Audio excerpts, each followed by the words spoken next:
नमस्कार मु तारिणी प्रसाद दास एथर OPSC civil service examination 2023 मसीह मु 68 रैंक सिक्योर करछि। तो आज आम टे डिस्कस करवा केमती मेन्स जेहेतु प्रिलिम्स ऑलरेडी ओवर हो जाइए आ मेन्स एग्जाम आगू आसूची प्रिलिम्स रिजल्ट अवेटेड अच्छी। तो बर्तमान जनरल स्टडीज रे अप्रोच केमती रहिबो आउ केमती कोन को जिनस कंप्लीट करवा केमती तो से विषय में किसी टे बेसिक आइडिया देवी। तो आपण तो समस्त कंटेंट जानी थो समस्त ओवरऑल कवर करथे खाली टे बेसिक आइडिया जोटा रोचे आमर समस्त जानी थो कि आमर जीएस पेपर जोटा रोचे आमर चार्टा पेपर रोचे जीएस 1 2 3 4 रोचे जोटा। तो आउ गोटे एसए पेपर भी रोचे जोटा आमर एसए। तो हाँ तो एसए पेपर जो रोचे 250 मार्क इच रोचे आमर। तो फास्ट ऑफ ऑल मु किसी गोटे कथा कहबी। तो जेहेतु आप देखिए मो हैंड रईटिंग ये बेटर न तो झील मैंने भी माने बहुत पिला देखिए वीडियो जो मैंने टे इनसिक्योर थे कि जार हैंड रईटिंग भल ना तो से केमती मार्क मिल हैंड रईटिंग तो ये सडनली मसे 2 मास चेंज करहबनी। तो फास्ट ऑफ ऑल मुझे कहबी कि हैंड रईटिंग मोर भी टे माने इनफेरिटी कॉम्प्लेक्स थी कि हैंड रईटिंग जो लिखुची बहुत क्लमजी रोचे आ हैंड रईटिंग तो चेंज करहबनी बर्तमान 2 मास भितर। तो केमती कौन ताको अप्रोच करके आम चेंज कर। तो मो हिसाब से जनकर हैंड रईटिंग छोट रोचे टे माने जोड़ा मोटा वाला टे जोड़ा नीप पड़ो जमी कि माने V5 है V7 है डीप कलर थी प्रिफर करूँ कि जमी आप खाताटा प्रेजेंटेबल देखा आउ गोटे लाइन में ट्राए करूँ कि 4-5टा वर्ड रू अधिक लिखेनि माने जमी स्पेसीयस रो आउ लाइन टू लाइन जेहतु ब्लांक पेज रोचे किसी रूलिंग वाला पेज ना तो टे ट्राए करूँ जमी आप खाता क्लारीटी सहित पढ़ी हो जब हैंड रईटिंग खराब अच्छे किसी प्रोब्लेम ना वर्ड आमर डिस्टिंग्विश होता दरकार गोटे वर्ड आउटे वर्ड डिस्टिंग्विश होता दरकार तो किसी प्रोब्लेम ना आ नीट एंड क्लीन रखिए खाता को। तो से किसी इश्यूज ना। तो जीएस 1 को आम जब जा फास्ट तो फास्ट आमर इथे रोचे आमर मेजरली ओडिशा हिस्ट्री आउ ज्योग्राफी सोसाइटी आउ जोटा आमर बाकी रोचे मॉडर्न हिस्ट्री एक्सेट्रा। तो जेहेतु ओडिशा हिस्ट्री रू सब किसी ना किसी क्वेश्चन आसूची जमीक पूर्व थरक खारबेलकर आसाला साइंस एंड जो टेक्नोलोजी कंट्रीब्यूशन कौन रोचे। तो सेटापैका सेटा टे इम्पोर्टाट रोचे प्रति वर्ष किसी ना किसी क्वेश्चन आसूँ टेम्पल आर्किटेक्चर क्वेश्चन आसूँ। तो मोर प्रिसाइज नोट मुझे कहबी कि आपठार जदि बेटर निजर क्रिप्स एंड नोटा बन दौरान तो बेटर माने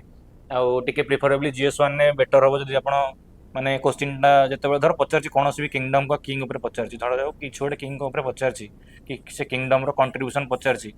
धर जाओ सोमवंशी कंट्रीब्यूशन कौन।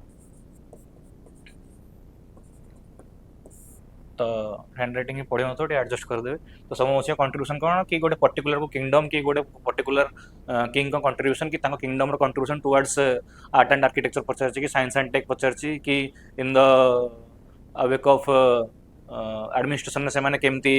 ट्रांसफॉर्मेशन आनी। तो फास्ट रू जदि आम विषय जानीचे कि इंट्रोडक्शन जे मैंने केबेठू केबे जाके शासन करते कि कैपिटल कौन थिला तो से हिसाब से आम कि गोटे इनफॉरमेशन दे पार इंट्रोडक्शन रे। एवं मु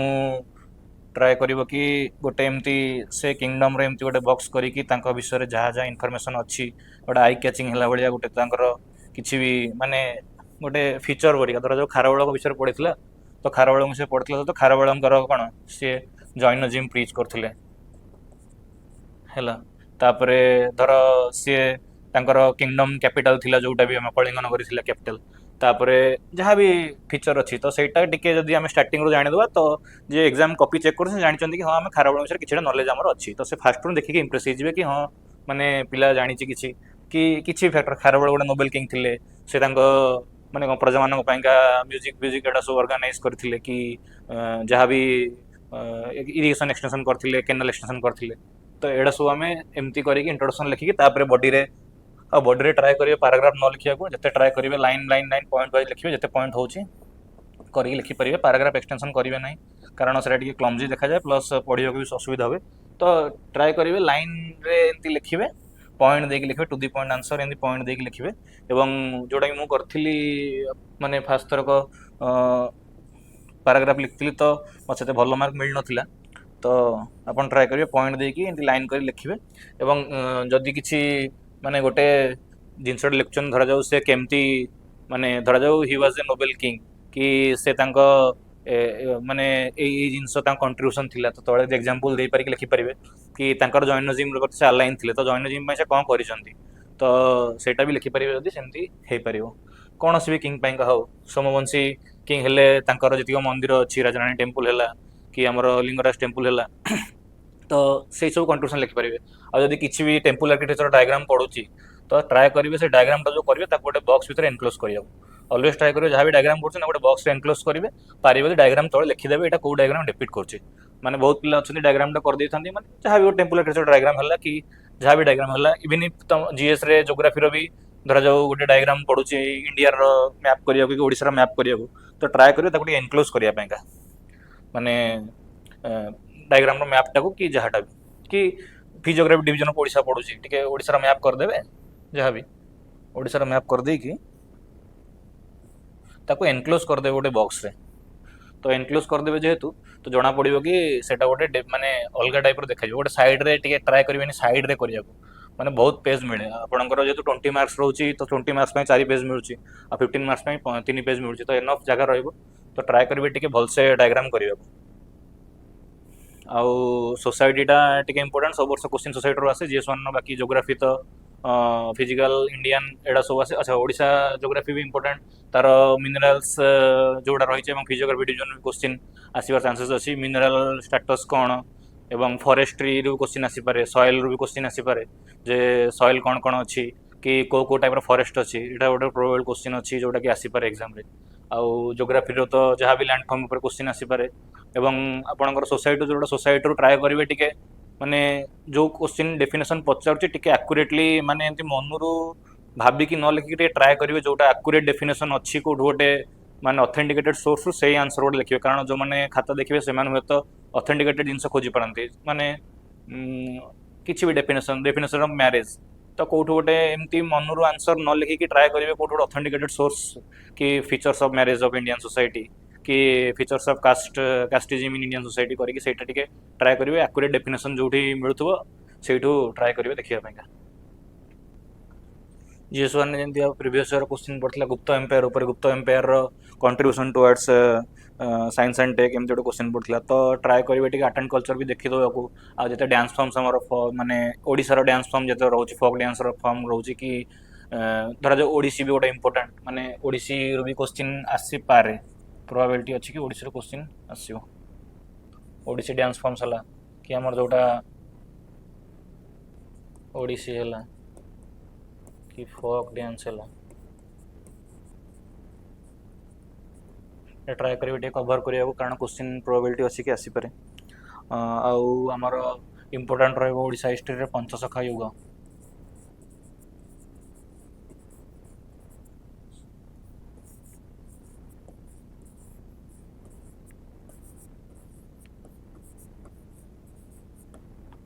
ତାପରେ ଭକ୍ତି ମୁଭମେଣ୍ଟ,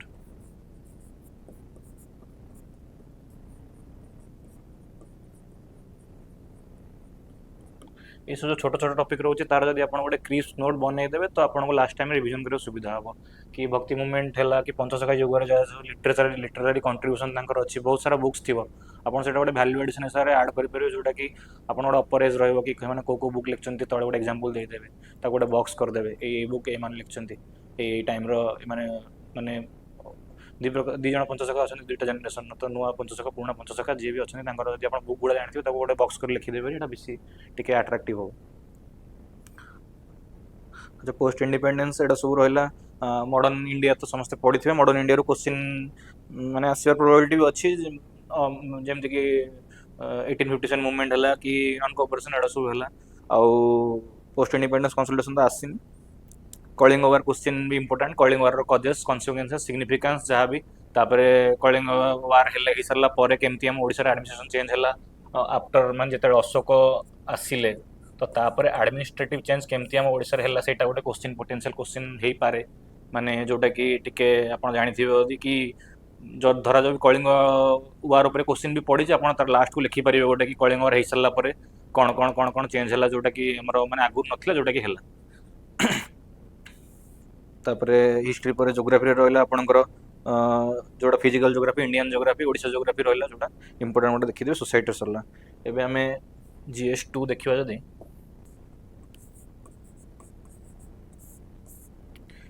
GS2ଟା ପାଖାପାଖି ସମସ୍ତଙ୍କର ଟିକେ ଷ୍ଟ୍ରଙ୍ଗ ସୁଟ୍ ଥାଏ, କାରଣ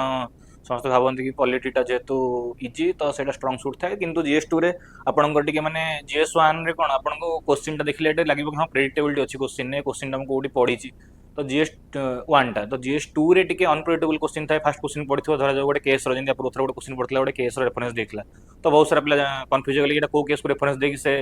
कहिछि एक्सप्लेन करिया तो जीएस2 रे टिके आपण जदी डेप्थ रे स्टडी करियो तो बेटर आउ जीएस2 रो तो नॉर्मल जिंस हम कहबिनी कोन पढंतु जीएस2 रो आपण केस गुडा जति रहला इंपोर्टेंट केस गुडा जोडा रेफरेंस पाइका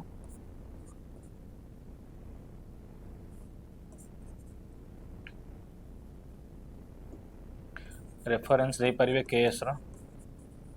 माने पॉलिटी सेक्शन टा कहूँ जोटा रेफरेंस दे पारे ए केस लो आउ माने आपको ट्राई करेंगे टिके बॉक्स करके गोटे जगह माने आंसर रे टिके हाइलाइट होतुओ नहीं ताको अंडरलाइन करियो ट्राई करियो आंसर गोटा जोटा कि आपण इंपोर्टेंट केस भाबुचंदी धरा जो ऑर्डिनेंस ऊपर क्वेश्चन पड़ी तो आपण ऑर्डिनेंस पावर मेकिंग सब लिखिले केमती केमन ऑर्डिनेंस पास सब लिखिले आ जेटा दीटा दीटा जहाँ भी केस अच्छी कुपर केस है वाधुआ केस है जहाँ भी केस आप जानते हैं लिखिए आमती लिखिए जिन एग्जामिनर आई कैचिंग हो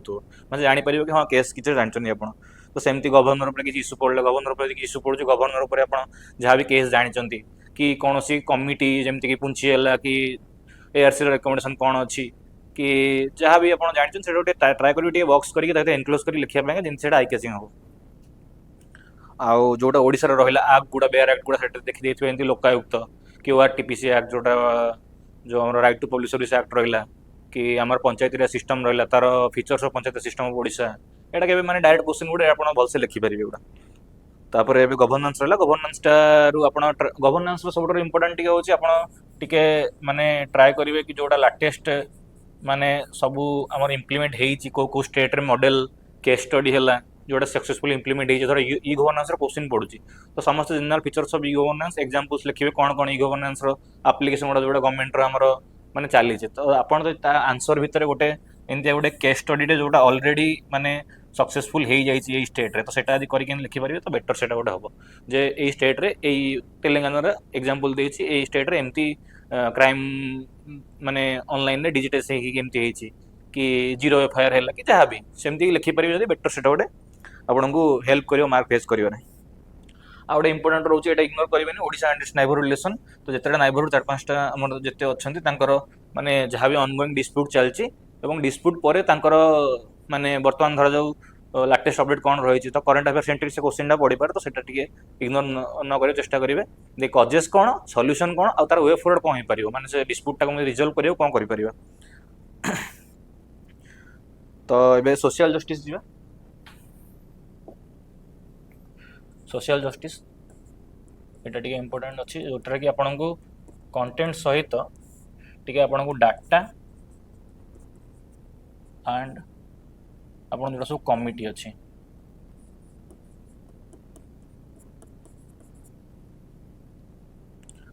तो आपण जोटा डाटा और कमिटी अच्छी डाटा और कमिटी गुड़ा आपण टिके देखिया चेष्टा करिवे माने माने धर जो ट्राइबल ऊपर क्वेश्चन पड़ी तो ट्राइबल जोटा कमिटी अच्छी कमिशन अच्छी जहाँ भी आपंकर कम्प्यूटर रेकमेंडेसन से वेब फॉरवर्ड भलसे यूज करेंगे आ डाटा गुड़ा आप यूज करेंगे आपण जो आर्गुमेंट दौरान कि सतरे वल्नरेबल मार्जिनालाइज कि माने जहाँ भी आपणकर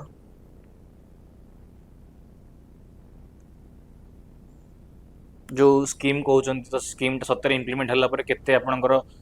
डाटा हिसाब से सब्सटेंट करेंगे कि केते आपणकर हते डेवलपमेंट होती कि न होती से करेंगे तो जोटा आमर रोची गवर्नेंस रे सॉरी सोशल जस्टिस रे आपण आउट रहिले एसडीजी ताको भी इंपोर्टेंट एटा सब बेले क्वेश्चन आसुची एसडीजी रो स्पेसिफिक क्वेश्चन सब बेले आसुची माने प्राय टाइम आसुची क्वेश्चन एसडीजी रो तो एसडीजी रो सब जाक गोल हिसाब रे आपण सीरियल सब एसडीजी रो एसडीजी 1 एसडीजी 2 एसडीजी 3 एमती अछि तार सबुर माने जोड़ा ऑनगोइंग स्कीम चलची सक्सेसफुल स्कीम चलची गवर्नमेंट रो प्लस जो डाटा गुड़ा रिलेटेड हंगर रे आपनकर माने नेशनल फैमिली हेल्थ सर्वे जोड़ा एनएफएसएस अछि डाटा गुड़ा मन रखिबे केते स्टंटिंग हेची केते स्टंटिंग कमिची केते जहाँ भी आपनकर माने धर पीएचसी केते परसेंट वर्तमान अछि तो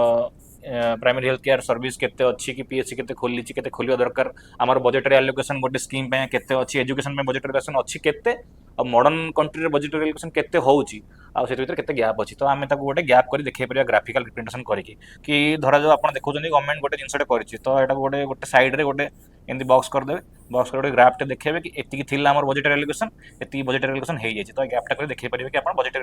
ବଜେଟରୀ ଆଲୋକେସନ୍ଟା ବଢ଼ିଛି, ଏଜୁକେସନ୍ ହେଲା, ହେଲ୍ଥରେ ହେଲା, ଯାହା ବି କି ଆମର ଆସ୍ପିରେସନ୍ ଏଇଟା ଅଛି ଯୋଉଟା କି ବଢ଼ିବ ଏତିକି ଭିତରେ। ତ ସେଇଟା ଗୋଟେ ଆପଣଙ୍କ ଆନ୍ସରରେ ବେଶୀ ଆଟ୍ରାକ୍ଟିଭ୍ ହେଇପାରିବ। ନେକ୍ସଟ ଯିବା ଆମେ GS3 କୁ, ଯୋଉଟା କି ମାନେ ଟିକେ ବହୁତ ଟିକେ ଭାଷ୍ଟ ଟପିକଟେ, ମାନେ ସିଲାବସ୍ ହିସାବରେ ଟିକେ ଦେଖିବାକୁ ଗଲେ ଭାଷ୍ଟ, କାରଣ ବହୁତ ଜିନିଷ ଅଛି। ଆଉ ସାଇନ୍ସ ଆଣ୍ଡ ଟେକ୍ ରୁ ଫାଷ୍ଟ ଯିବା। ସାଇନ୍ସ ଆଣ୍ଡ ଟେକ୍ ଟା ହଉଛି ଟିକେ ଅନପ୍ରେଡିକ୍ଟେବଲ୍ କ୍ୱେଶ୍ଚିନ୍ ପଡ଼େ, ଯୋଉଟା ଅନଗୋଇଂ କରେଣ୍ଟ ଆଫେୟାର ଟପିକଟା ଥାଏ। ଯେମିତିକି ପୂର୍ବ ଥର ପଡ଼ିଥିଲା ଇସ୍ରୋର ରିସେଣ୍ଟ କ'ଣ କ'ଣ ଆପଣଙ୍କର ସକ୍ସେସଫୁଲ ମିଶନ ଅଛି, ତ ଟିକେ କରେଣ୍ଟ ଆଫେୟାର ସହିତ ଆପଣ ଟଚ୍ ଥିବ ଯଦି, ତାହେଲେ ଆପଣ ସେଥିରେ ମାନେ ଟିକେ ଭଲସେ ଲେଖିପାରିବେ। ଆଉ ତାର ବି ସେମ୍, ଆପଣ ମାନେ ସାଇନ୍ସ ଆଣ୍ଡ ଟେକ୍ର ଯଦି କିଛି ବି କ୍ୱେଶ୍ଚିନ୍ ପଡ଼ୁଛି, କ୍ୱାଣ୍ଟମ୍ ମେକାନିକ୍ସ ଉପରେ ପଡ଼ୁଛି କି ଆପଣଙ୍କର ଯୋଉଟା ବି ଅନଗୋଇଂ ଟେକ୍ନୋଲୋଜି AI ଉପରେ ପଡ଼ୁଛି, ତ ଆପଣ ସବୁ ଜେନେରାଲ ଫିଚର ଲେଖିବା ସହିତ କିଛି ଗୋଟେ ଅନଗୋଇଂ ସିମ୍ପଲ ଯୋଉଟା ସକ୍ସେସଫୁଲ କେସ୍ ଷ୍ଟଡି ଚାଲିଛି ଯୋଉଟା AI ଉପରେ, ମାନେ କି 3D ପ୍ରିଣ୍ଟିଂ ଧର କ୍ୱେଶ୍ଚିନ୍ ପଡ଼ିଲା 3D ପ୍ରିଣ୍ଟିଂ ସକ୍ସେସଫୁଲି କୋଉଠି ହେଇଛି, ତ ସେଟା ଯଦି ଲେଖିପାରିବେ ୱିଥ୍ ଏକ୍ସାମ୍ପଲ, ତ ଟିକେ ବେଟର ଆପଣଙ୍କ ଇମ୍ପ୍ରେସନ୍ ପଡ଼ିବ ଏବଂ ମାର୍କ ବି ଭଲ ମିଳିବ। ତ ଇକୋନୋମିକ୍ସ ତ ଜେନେରାଲ ଜିନିଷ ଯୋଉଟା ରହିଲା ତାକୁ ଟିକେ ଲେଖିବେ ଡାଇଗ୍ରାମ ସହିତ ଆଉ ଡାଟା ସହିତ। ଆଉ ଓଡ଼ିଶାର ଯେତିକି ରହିଲା ଆମର ଯାହା ବି ଅଛି ସିଲାବସରେ, ଯେମିତିକି ଲ୍ୟାଣ୍ଡ ରିଫର୍ମ ରହିଲା, ଲ୍ୟାଣ୍ଡ ରିଫର୍ମର ଇମ୍ପୋର୍ଟାଣ୍ଟ ଜିନିଷ ଯେମିତିକି ଲ୍ୟାଣ୍ଡ ରିଫର୍ମ କାହିଁକି ଦରକାର ଥିଲା ଏବଂ କାହିଁକି ଲ୍ୟାଣ୍ଡ ରିଫର୍ମ ଫେଲୁଅର ହେଲା, ଏଇ କ୍ୱେଶ୍ଚିନ୍ଟା ବି ପଡ଼ିପାରେ, ତ ତାକୁ ବେଟରରେ ଆନ୍ସର ଲେଖିପାରିବେ। ଆଉ ନେକ୍ସଟ ଆସୁଛି ଆମର GS3 ଏଗ୍ରିକଲଚର। ତ ଏଗ୍ରିକଲଚରରେ ଯୋଉଟା ଆମର ରହୁଛି ମାନେ ସିମ୍ପଲ ଜିନିଷ ରହୁଛି, ଯେମିତିକି ଆମର ପ୍ରୋବ୍ଲେମ ସବୁ କ'ଣ କ'ଣ ରହୁଛି। ଧରାଯାଉ ଆମର ଯୋଉଟା FCI ଅଛି, ତ FCI ଟା ଏବେ ଆକ୍ଚୁଆଲି ଯୋଉଟା ପ୍ରକ୍ୟୁରମେଣ୍ଟ କରୁଛି ସେଟା ମାନେ FCI ର କ'ଣ କ'ଣ ପ୍ରୋବ୍ଲେମ ରହୁଛି ଏବଂ FCI କୁ ଆମେ କେମିତି ଭଲ କରିପାରିବା କି ୱେ ଫରୱାର୍ଡ କ'ଣ ଦେଇପାରିବା, ସେଥିରେ ଆପଣ ଭ୍ୟାଲୁଏଡ୍ କରିପାରିବେ। ତାର ଯୋଉଟା କମିଟି ହେଇଛି କି କିଛି ମାନେ ଯୋଉ କମିଶନ ବସିଥିଲା FCI କି PDS ଆମର ଯୋଉଟା ରହିଲା, PDS କୁ ଡିଜିଟାଲାଇଜ କରିବାକୁ କି ଯାହା କରିବାକୁ ଯୋଉ ଯୋଉ କମିଟି ରେକମେଣ୍ଡ କଲା ପରେ ସେଟା ଇମ୍ପ୍ଲିମେଣ୍ଟ ହେଇକି PDS ଆଜି ଡିଜିଟାଲାଇଜ ହେଇଛି କି ଯୋଉଟା ହେଇଛି, ସେଇ ଜିନିଷ ଗୁଡ଼ା ଟିକେ ଭ୍ୟାଲୁଏଡେସନ କରିପାରିବେ ଆପଣ ଆପଣ ଆନ୍ସରରେ। ମାନେ କମିଟି, ମାନେ it's all about committee and ଆପଣଙ୍କର ଯୋଉ କେସ୍ ଷ୍ଟଡି ଗୁଡ଼ା ରହୁଛି କୋଉଠି କୋଉଠି ସେଟା କରିପାରିବେ। ଯଦି ଆପଣ ଡ୍ରିପ୍ ଇରିଗେସନ ଉପରେ କ୍ୱେଶ୍ଚିନ୍ ପଡ଼ିଛି,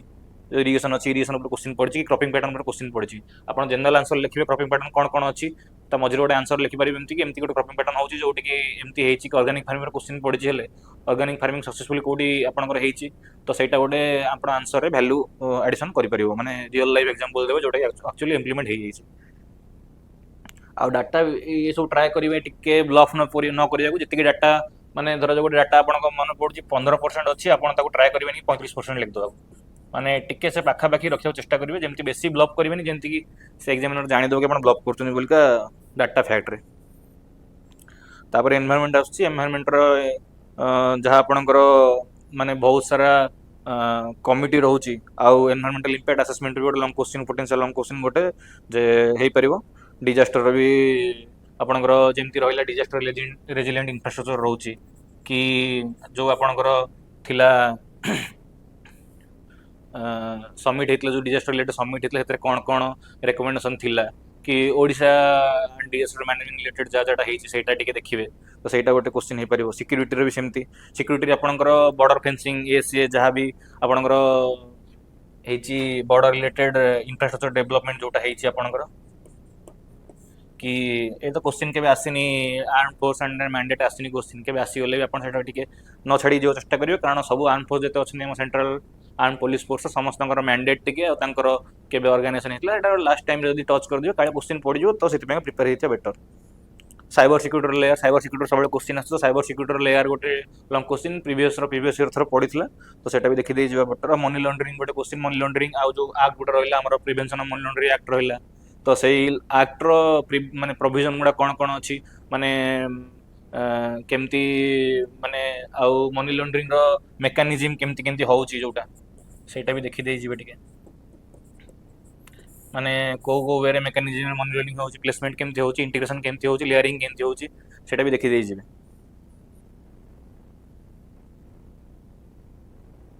ତ ଏବେ GS4 କୁ ଯିବା। ଆପଣ ଯୋଉ ତିନିଟା GS ପେପର ସେଟା ଟିକେ ଇଣ୍ଟରରିଲେଟେଡ୍ ହେଇପାରିବ। ଆପଣ GS1 ଛାଡ଼ି ଦିଅନ୍ତୁ, GS2 GS3 ଟିକେ ଇଣ୍ଟରରିଲେଟେଡ୍ ହେଇପାରିବ। ଆପଣ ଗୋଟେ କମିଟି ରେକମେଣ୍ଡେସନ ଆଉ ଗୋଟେ କମିଟି ରେକମେଣ୍ଡେସନରେ କାମ ଚଳେଇ ପାରିବେ, ଡାଟା ବି ଏପଟ ସେପଟ ଇଣ୍ଟରଚେଞ୍ଜ କରି ୟୁଜ କରିପାରିବେ। GS4 ରେ ଟିକେ ଟ୍ରାଏ କରିବେ ଏଟାକୁ ଟିକେ ଡାଇଗ୍ରାମ ସେଣ୍ଟ୍ରିକ ରଖିବାକୁ।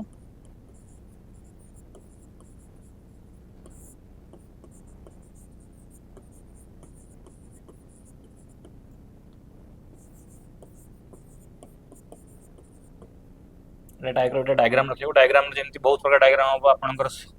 ଯୋଉ ହବ ଆଣ୍ଡ ସ୍ପୋକ ମଡେଲ ଟାଇପ ରହିପାରିବ, डिसीजन मेकिंग चार्ट बन पारे। गोटे जिन मझे लिखिदेवे जब से कमटा कला ये केस स्टडी करेंगे, जब से येस कला यहाँ ही तार इंपैक्ट हो, जब नो कला से इंपैक्ट हो। तो ट्राए करेंगे एथिक्स पेपर गोटे डायग्राम सेंटर रखा, ट्राए करेंगे कि माने जो पॉसिबल हो डायग्राम कर एथिक्स पेपर रे। एवं ए सिलेबस रे जो सब जिनस गुड़ा रोचे माने एप्टीट्यूड कौन कौन सिविल सर्वेंट रोचे से जिनस गुड़ा ही आप यूज करेंगे रियल एग्जाम से जिनस गुड़ा जोटा माने एट्रिब्यूट सिविल सर्वेंट पड़ी आप जिनस गुड़ा यूज करेंगे, जोटा टी ट्राए करेंगे माने बेसी टेक्निकल न होगा आंसर रे, किंतु एमती बेयर आंसर भी लिखे नॉर्मल लेमन लैंग्वेज जमी लगे कि एथिक्स पेपर बोलिका। GS paper ethics paper differentiate हो कौन आप कीवर्ड यूज करेंगे जोटा आ से कीवर्ड गुड़ा एथिकल कीवर्ड गुड़ा होती आपंकर जो जो आट्रिब्यूटिज रोची कि मुझे कमटा मुझे करी कारण यहाँ एगेन्स्ट दिस फिलोसोफर थिंकिंग हिसाब से ठीक नुह। आप गोटे फिलोसोफर को कोट करदे जो फिलोसोफर आप पढ़े तो से हिसाब से आंसर टाक अप्रोच रखिए। केस स्टडी टी प्राक्ट कर जाइए, केस स्टडी जदि आप पाखापाखि 50-60 केस स्टडी करदे तो से भीतर क्वेश्चन आसीज। तो केस स्टडी चाहिए केस स्टडी चाहिए डायग्राम करा सब एथिक्स पेपर टे बेटर माने मत लगे मार्क फेच करेंगे, टी डायग्राम सेंट्रिक रखिए और कीवर्ड गुड़ा को अंडरलाइन करेंगे। थिंकर जब जानते अकॉर्डिंग टू ए थिंकर ये कमटा यहाँ कि अकॉर्डिंग टू ये जिनस यहाँ निष्काम कर्म हो तो मुझे पाथटा फॉलो करी, तो सहीटा टी लिखिपारे एथिक्स रे। आम एसे पेपर देखा जोटा कि बहुत ही अनप्रेडिक्टेबल पेपर रहे, कारण माने यहाँ पिला प्राय भावती कि एसेटा न प्राक्ट करके भी आम मार्क फेच करदे, कि एसेटा प्राक्ट करा बहुत दरकार। कारण यहाँ आपको माने एमती गोटे सब्जेक्ट जोटा आपको माने आइदर रैंक भीतर पूरी दे पारे, ना आप सब जीएस पेपर बहुत मार्क रखते कि रैंक बाहर को भी काट दे पारे। माने आप बहुत डिपेंड करे एसे पेपर आप रैंक गोटे सिक्योर करेंगे कि न करेंगे। तो एसे आप माने मु कहवा हिसाब से आप मिनिमम 20-25टा एसे ट्राए करूँ कि निजे लिखा आउ सेमती नहीं खाली कंटेंट पढ़ीदेवे एसे आ निजे न लिखिले आप जानीपारे आपंकर माने यहाँ आपको पाराग्राफ कर लिखा पड़ो। तो से हिसाब से आप टाइम टाइम तो बालांस हो किंतु टे ट्राए करेंगे पाराग्राफ कर लिखा आप जोटा एनेक्डोट यूज कर एनेक्डोट है आपंकर कनक्लूजन टा जोटा लिखिए कनक्लूजन टा से मार्क देवे जो कनक्लूजन पाखे तो कनक्लूजन टे बेटर रहा दरकार आपंकर माने से पढ़ी से दे पारती मार्क। तो एनेक्डोट कनक्लूजन आप पाराग्राफ 1 जोटा रहा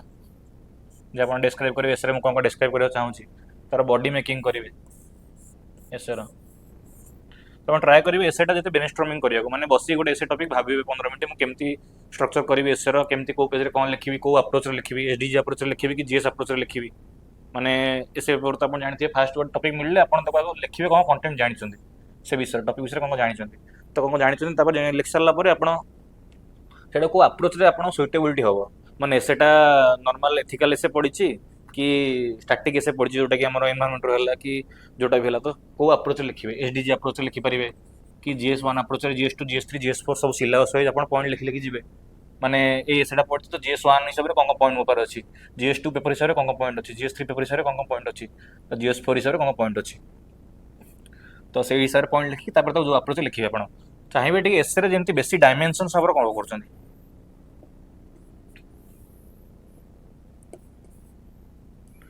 डायमेंशन्स आप जिते काढ़े एसेर आप एसेटा से मल्टी डायमेंशनल हम और एसेटा से अट्राक्टिव हम टिके बेसी लंबा लंबा पाराग्राफ करने चेष्टा करें बड़ बड़ पाराग्राफ टिके छोट छोट पाराग्राफ और आप एसेटा को टिके नीट एंड क्लीन रखिए जिनसे पढ़िया को सुविधा हम। तो ये जीएस का रिकमेंडेशन देवी मु थैंक यू कैक्स मते इनवाइट कर समस्त एग्जाम ऑल द बेस्ट।